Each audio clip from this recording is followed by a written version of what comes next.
আমি কোনো জাদু মন্ত্র জানি না, এবং তোমরা এই পৃথিবীতে কিয়ামত পর্যন্ত এমন কোনো মানুষ নিয়ে আসতে পারবা না। যদি তোমরা মনে করো কিয়ামত পর্যন্ত তোমরা এমন কিছু উদ্ভাবন করবে, এমন কোনো মানুষের সন্ধান পাবে যে এসে বলবে, তোমাদের ঈমান হয়ে যাবে, তোমাদের আমল হয়ে যাবে, তোমাদের আখলাক হয়ে যাবে, তোমাদের হৃদয় পরিবর্তন হয়ে যাবে, তোমাদের অজ্ঞতা সরে যাবে, তোমাদের ইলম বৃদ্ধি হয়ে যাবে, তবে তোমরা ভুল সিদ্ধান্ত নিয়েছো। কোন হুজুর মাওলানা মুন্সি এসে ফু দিয়ে তোমার হৃদয় ঈমান জাগ্রত করতে পারবে না।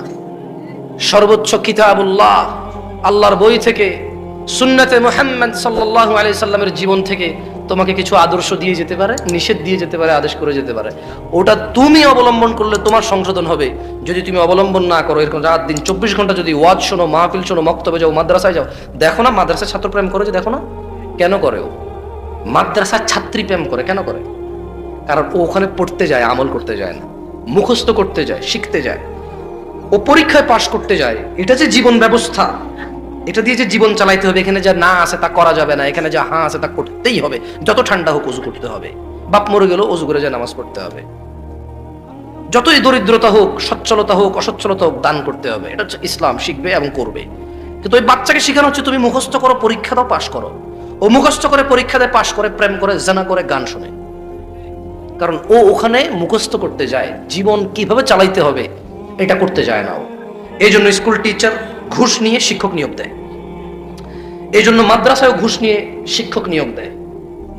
এই জন্য আমি বদনাম করতে আসিনি হুজুরদের, এই জন্য হুজুররা কারো বাপ মা মরে গেলে টাকার জন্য দাঁড়ায় থাকে। এই জন্য স্বামী স্ত্রী তালাক হয়ে যায়, হুজুররা বলে তুমি যদি 5,000 টাকা দাও, অমুক জায়গায় বড় মুফতি আছে, উনি তোমাদের আবার মিলাই দিতে পারবে। এই জন্য একটা মহিলা বলছে যে আমার এরকম এরকম খারাপ লাগে, আমার স্বামী আগে আমার কথা শুনতো, এখন আমার কথা শোনে না, হয়েছে কি? হুজুর বলবে যে তোমার শাশুড়ি তোমার জন্য তাবিজ করছে। এবার স্বামী যাবে, আমার বউ আগে ভালো ছিল, এখন আমার বউ কেমন কেমন করে। এবার হুজুর বলবে যে তোমার বউয়ের আগের প্রেমিক তারে জাদু করছে, তাবিজ করছে।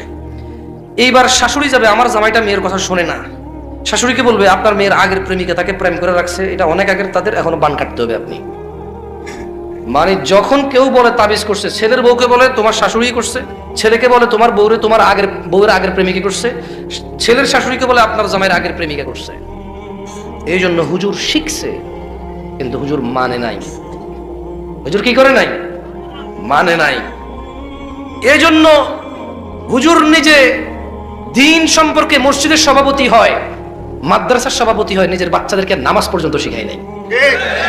কারণ সে ভাবছে যে সভাপতি হয়ে গেলে চলবে, সে ভাবছে যে সেক্রেটারি হয়ে গেলে চলবে, সে ভাবছে তার দাদা 2 বিঘা জমি দিয়ে গেছে মসজিদ মাদ্রাসার জন্য, সে ভাবছে এটা তার উপার্জনের পথ, মসজিদ মাদ্রাসায় মানুষ দান করবে, এগুলো সে হিসাব রাখবে, হিসাব দিবে না ঠিকভাবে, সে ভাঙ্গা ভাঙ্গা ব্যবসা বাণিজ্য করবে, আস্তে আস্তে শোধ করবে মসজিদ মাদ্রাসাকে।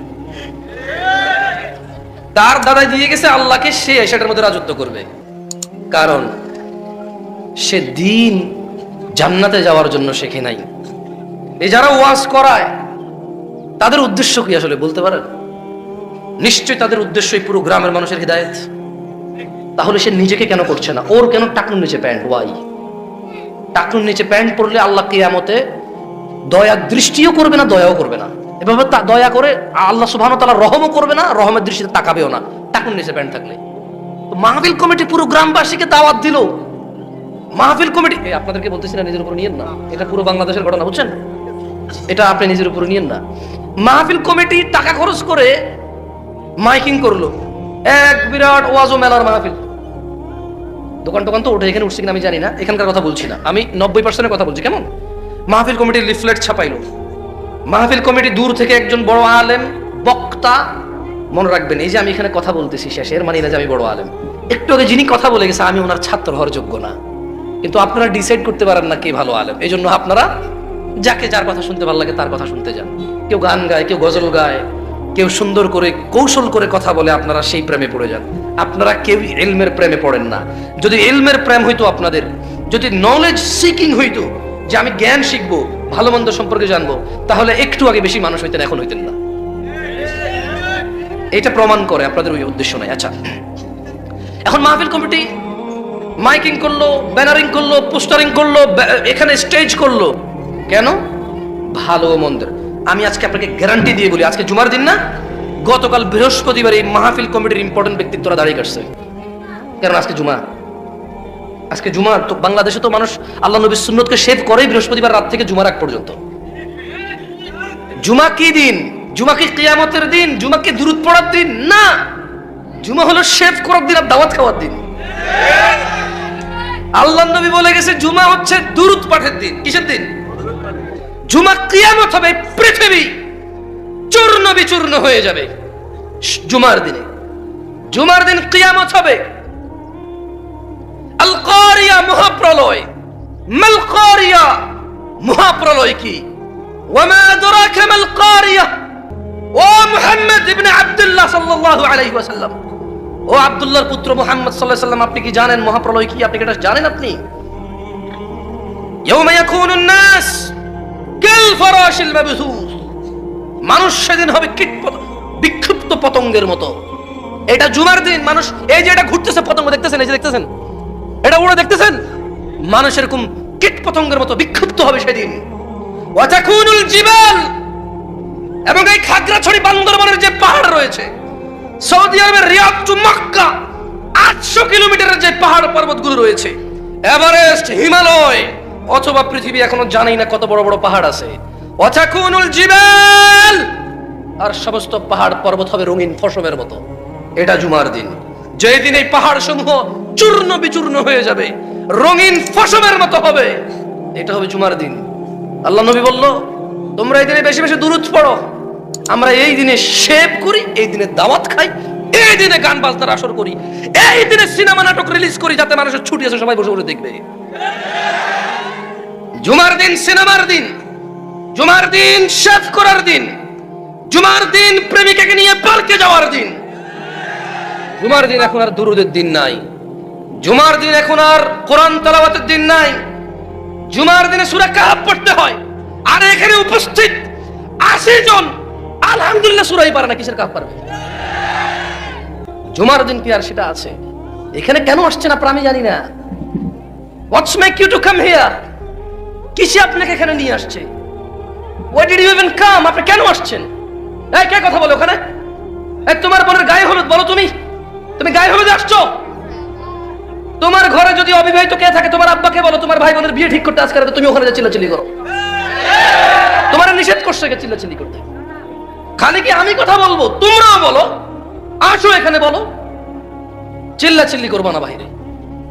জুমার দিন দুরূদের দিন নাই। আর কেন আসছে এই যুবকগুলো আমি জানি না, যারা ফজরে আসে নাই আজকে। কেন এরা আসছে আমি জানি না, যারা আজকে এখান থেকে গিয়ে ফজর পড়বে না।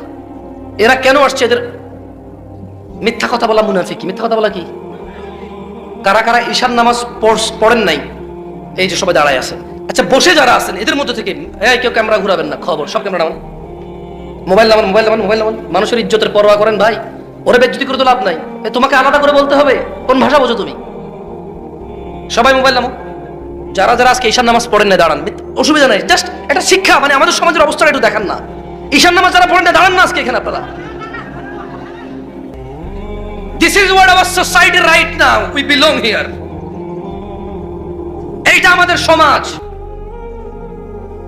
এইটা আমাদের সমাজ। লজ্জা করে না ওই বাবার? শরম কোথায় রাখবে এই লজ্জা? পিতা মারা গেল, ছেলে জানাজা পড়তে জানে না। কোথায় রাখে এই লজ্জা এই জাতি? পিতা মারা গেল, ছেলে গোসল দিতে জানে না। রাখে কোথায় এত লজ্জা? কোথায় রাখে এত লজ্জা এই বাপ? তার লজ্জা শরম কোথায় গিয়েছে? আহা, তার দাদা বেঁচে নাই, তার বড় বাপ বেঁচে নাই, বেঁচে নাই তার পূর্বপুরুষের কেউ। বেঁচে আছে তারা 3 ভাই, তাদের ঘরে 12-15 জন ছেলে সন্তান। নাতি পুতি সব মিলে মাত্র 15 জন। নাতি পুতি পন্থী খন্তি সব মিলে মাত্র 20-22 জন মানুষ বেঁচে আছে পরিবারের। আর বাকি সবাই মরে অস্থিতে পরিণত হয়েছে, মৃত্তিকায় পরিণত হয়েছে। তাদের হাড্ডি পর্যন্ত খুঁজে পাওয়া যাবে না। লজ্জা কোথায় রাখে এই বাপ? যেই বাপ নিজেও সালাত ফজরের ঘুমায় থাকে, বাচ্চাটাও ঘুমায় থাকে। এই বাপ নাকি তার বাচ্চাকে ভালোবাসে, ও নাকি বিদেশ গিয়ে কষ্ট করে বাচ্চার জন্য, ও নাকি রিক্সা ভ্যান চালায় সব ছেলে সন্তানের মুখের দিকে তাকায়া। তুমি তোমার বাচ্চার পৌঁছানোর জন্য এত কষ্ট করো, এটাকেই তো আল্লাহ জাহান্নামে নিক্ষেপ করবে। এটাকেই তো আল্লাহ জাহান্নামে নিক্ষেপ করবে। কিসের তোমার কদর, কিসের তোমার আদর? এ কেমন আদর আর কদর তুমি করো? তোমার বাচ্চাটাকে আল্লাহ মরে গেলে জাহান্নামে ফেলে দেবে, আর তুমি বলছো তুমি নাকি তার পেট, তুমি নাকি তার পিঠ বাঁচাচ্ছ দুনিয়াতে। এই 30 বছর পিঠ বাঁচাইতে গিয়ে ওর তুমি নিজের অনন্ত জীবন হারাচ্ছ, নিজের অফুরন্ত জীবন হারাচ্ছ। আল্লাহ বলছে ইন্নাহুম ইয়ারাউনাহু বাঈদা। ও বেনামাজি বাপ মারা, আদরের সন্তান, আদরের ছেলে মেয়ে, আদরের সুন্দরী মায়াবতী স্ত্রী, লোকটা দুনিয়াতে অপরাধ করে আখিরাতে আল্লাহর সাথে সাক্ষাৎ করে আমি চলে যাচ্ছি। সো ও এখান থেকে দৌড়াবে। আপনি তো ওর মনের অবস্থা বুঝতেছেন না ভাই, শুধু শুধু ওরে ফোর্স করতেছেন। আজকে কিছু মানুষ আসছে এখানে ওয়াজ শুনতে, কিছু মানুষ আসছে হুজুর দেখতে, কিছু মানুষ আসছে ওয়াজ দেখতে, কিছু মানুষ আসছে যে এদের ওয়াজে মানুষ হয় কিনা এটা দেখতে, কিছু মানুষ আসছে প্রেমিকের সাথে দেখা করতে। এখন আপনি যদি সবাই বলেন বসতে, সবাই কেন বসবে ভাই? দরকার তো নাই সবাই বসার। আল্লাহ আমাদেরকে বুঝার তৌফিক দান করুন, আমিন। দেখেন এখানে আপনারা কেন আসছেন এই সিদ্ধান্ত আপনারা নেবেন।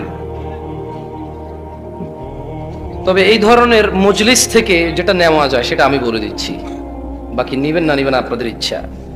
আপনারা ভাইবেন না যে ওরা খুব খারাপ, ওরা ওয়াজ শুনতে আসছে। যারা আজকে এখানে আয়োজক আছে 10 জন দেখছি 8 জনই শেভ দাড়ি কাটা লোক।